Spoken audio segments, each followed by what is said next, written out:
Good afternoon, YouTube. Welcome to Fair Face Productions.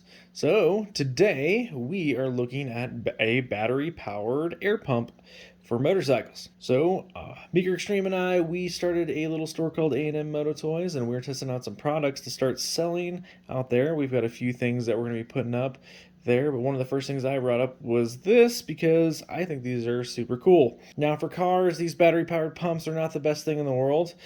They take quite some time to pump them up. In fact, they're not much different than your average 12 volt kind of pump. But for motorcycles, these are extremely awesome. This particular model has a USB charger in it, as well as the air pump functionality.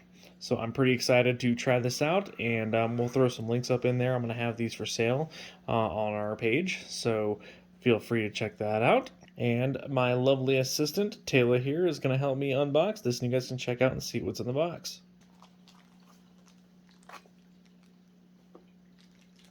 All right, so first thing up out of the box is a charger.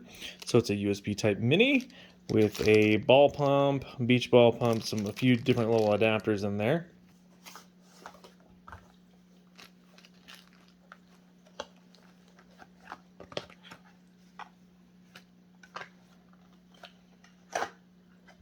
Cool. And the instruction manual. Might be using that too. So the other adapter it comes with is the standard kind of clamp it down onto your tire hose and start going. In fact, I probably might use this one. I rather like this style a little bit more than the screw type. Okay, there is the main unit. So it looks pretty nice. Surprisingly enough, it's not super heavy. I would actually say it's relatively lightweight. It's quite a bit less weight than my portable battery bank that I carry with me most of the time. So it is pretty small and portable, and if you had somewhere to store this on your vest or maybe on the bike, it really doesn't weigh a whole lot. It takes up a little bit of space, that's for sure. But if this thing works, it'll be pretty cool. So basically how they have it here, you just unscrew the hose that's on it, and then we can screw this onto the bike and pump up the tires. So we are going to charge this up and see how it works. I'm also going to be testing for accuracy and if there's any problems with it, if they break or they're reliable, so on and so forth.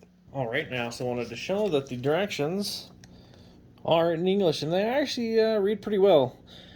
So buying a lot of these things, of course, it's always, sometimes the directions are terrible or doesn't really give you a lot of information.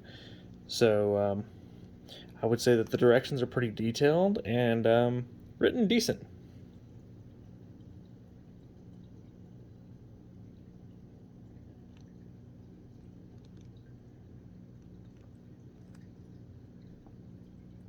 First, we're going to try on my lovely DR350 here to see if the air pressure is accurate on the display of this little unit here. Also has a little light where the hose connects. It's kind of cool. There's another LED light on the bottom side we can turn on here. It's actually pretty bright. I think we should, we're going to set it to what I would normally use on the street, which is 20 psi.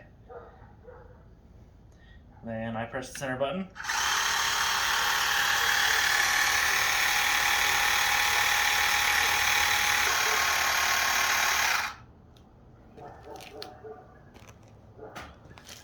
Alright, stopped right at 20 psi, so it says.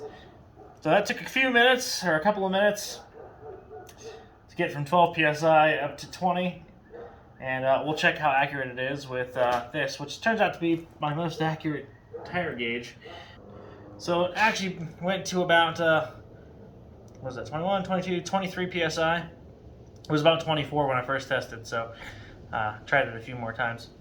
So I'm going to empty almost all the air out, and we're going to pump it up to, we'll say 12 psi. Alright, the unit does say 0 psi. So we'll set it to, we'll set it to 10, and it should be, there's an option in here to adjust the difference on here, so we'll see how long this takes.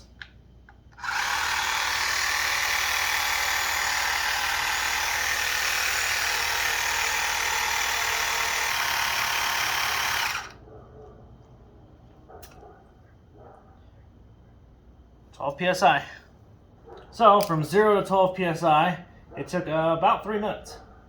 But still, that works pretty good for very quick and easy without a lot of effort to fill up your tires. I'm going to use this for filling up some of the bicycle's tires, and maybe I'll check the betas too. And we'll see how the battery holds up. But at this point in time, the battery has one little bar off of it. All right, now we'll check the betas. I have no idea what these are at. I rode it last time. I didn't even check the air pressures, so it felt probably about like 10-ish pounds.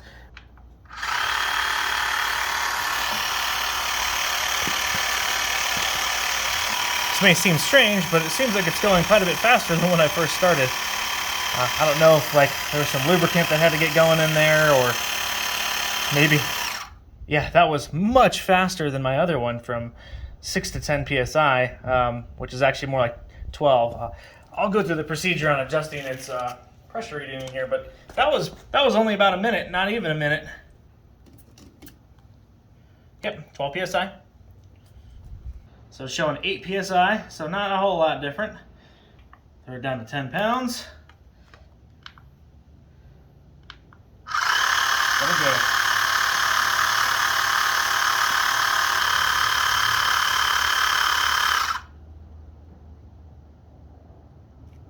Okay, that was about 20 seconds.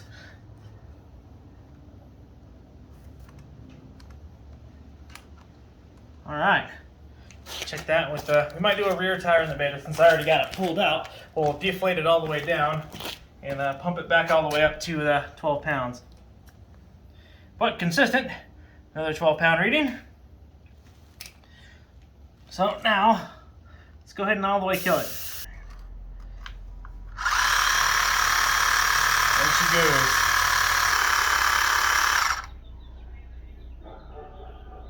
All right, 7 minutes and 25 seconds is what it took for 12 psi from completely flat. Yeah, we might do a test with the other hose. It seems like it might be a little bit bigger diameter and it might go a little bit quicker. We'll test that out here in a second. Now for the third round, we're going to test out the other hose attachment just to make sure it doesn't leak or if there's any difference in inflation time. The inside diameter of this hose is actually quite a bit bigger, surprisingly. But this is probably my favorite connector for these, but yeah, that style. So we'll go ahead and empty this this tire completely flat.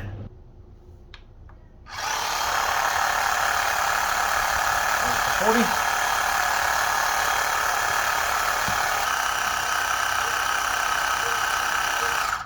So 5 minutes and 30 seconds. And this tire on the rear of my DR is the exact same size and same tube size as my Beta 390 back here. So it was almost 2 minutes faster with this hose, which doesn't surprise me. It's a much larger diameter. So this will be probably the one to carry if you have this unit. Oh, right, and just we'll do a little weight test real quick just to see how heavy this little pump is. So I've got the heavier duty hose on it, so we'll see exactly what that ends up weighing. All right, so the little pump weighs just under 1 pound, so that's not too bad. All right, so there you have it. So this is a cool little unit. It isn't super big. Fits in my hand and doesn't weigh a lot, and it works pretty well.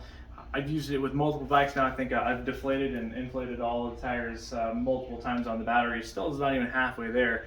I haven't filled up some of the bicycles. It really does quite well with the bicycles for obvious reasons, but even on the dirt bikes with the bigger rear tires, you know, I would say 5 minutes to dirt pressures isn't too bad. But it's certainly not the fastest thing in the world, but it's a whole heck of a lot less effort than doing a hand pump. CO2 cartridges will probably be faster, but then again, you don't have to carry them or run out of them. You know, some I suppose would argue that you have to keep this charged too, but from what I can tell, the battery life is quite excellent. As for using it in a car, you certainly could. I don't know how well that would work out. I might try it out on my Crossfire over here just for fun, but yeah, definitely meant for like bicycles, balls, and motorcycle type use.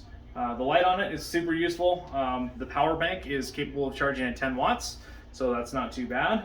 And yeah, it's a cool little unit, so feel free to check them out. I'll have them for sale We don't have a lot of them. I'm going to be testing various different types of these, so probably have a few different other units coming in of this style. Some are longer, some are smaller, but we're going to have different units that may be faster because they're bigger, batteries, and plan to have kind of a different wide array of some of these cool little units. I think they're pretty useful. You know, especially if you're replacing a tube trail side, this could come in real handy. All right, guys, thanks for watching. I really appreciate it. Let me know what you think in the comments below. Would you like one that's maybe a little bit bigger and heavier that's faster? Or do you think this is adequate as it is? Let me know what you want, because in the end, when it comes to things that we want in the dual sport world and what we want to do with our shop going forward, what you guys think and your opinions matter greatly to us. Catch you all next time. Ferret Face out.